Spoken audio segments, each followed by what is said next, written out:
jirra. No, everybody.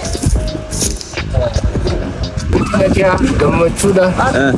As fayyaa jira, nagaa jira, gammachuu jira. Nageenya. Goota soodareen mana keessanii waliin adeemnu gara keetti. Ayyaa adeemna adeemna. Adeera ajaa'ibaati.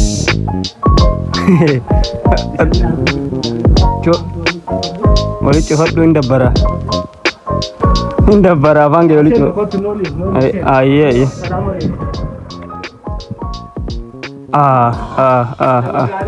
Nama gaarii adeeroon kun baay'ee.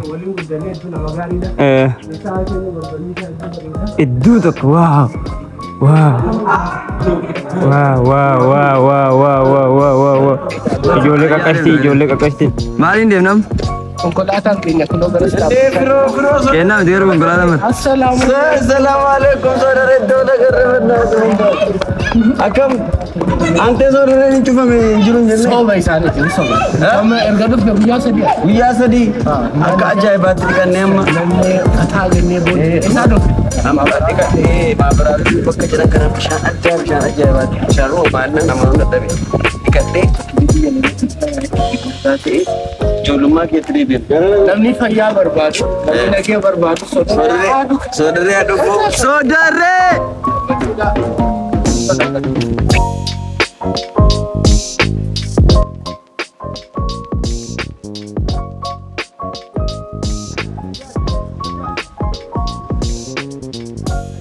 Soodareen tajaajila soodareen naamusa soodareen waa hunda soodareen akkuma durii jechuun bani yaada maarree kootaati isinillee bashannana akkamitti guyyaa sadii afur bulaa jiraattii fi jaarsa teessa waliin zanaa jedhaati galaa isiniin jenna. Ijoollee qaqqashtii. Ila kono.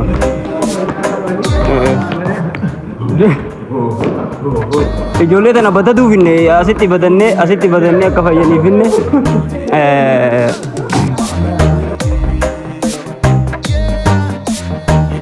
Receptionii bakka yaa.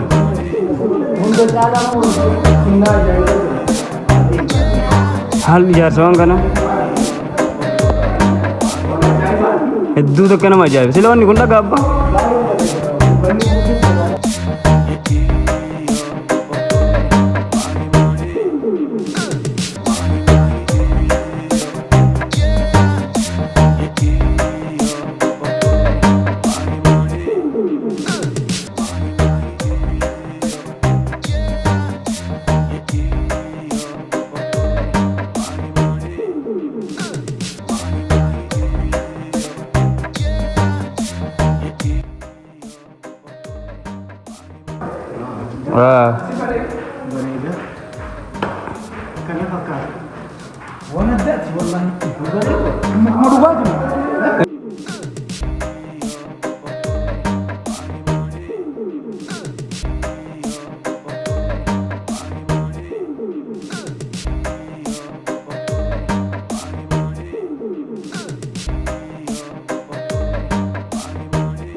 Arrabaa jirra soodaree keessatti gaa agartanii akkuma isin agartan halkanii fi guyyaa nageenyaa fi gammachuu fi jaalalaan kaampaayerii hunda goonee halkan taphachaa bullee gallee jirra.